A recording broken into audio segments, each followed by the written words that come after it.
વિમાન મથક પર બોમ્બ હોવાની અફવા ફેલાવી ભયનો માહોલ સર્જનાર યુવકની ડુમસ પોલીસ દ્વારા કરાઈ અટકાયત.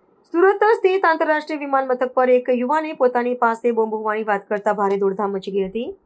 આ ઘટનાને પગલે વિમાન મથકના કર્મચારીઓ અને સુરક્ષા કર્મીઓ તાત્કાલિક સતર્ક થઈ ગયા હતા અને ત્વરિત ધોરણે સમગ્ર વિસ્તારની ઘેરાબંધી કરી દેવામાં આવી હતી. અચાનક બનેલા આ ગંભીર બનાવથી વિમાન મથક પરિસરમાં થોડા સમય માટે ભય અને અફરાતફરીનો માહોલ છવાઈ ગયો હતો.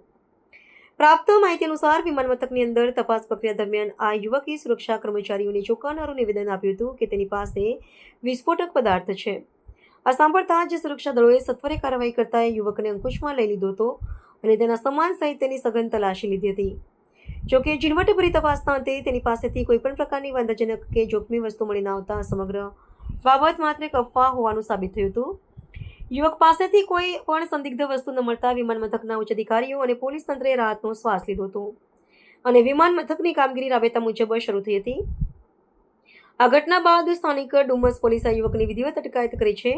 આ યુવકે આવું ગેરજવાબદાર અને ડરામણું કૃત્ય શા માટે કર્યું તેમજ તેની પાછળ તેનો મુખ્ય ઉદ્દેશ્ય શું હતો તે જાણવા માટે પોલીસ દ્વારા આગળની કડક પૂછપરછ અને તપાસ હાથ ધરવામાં આવી છે.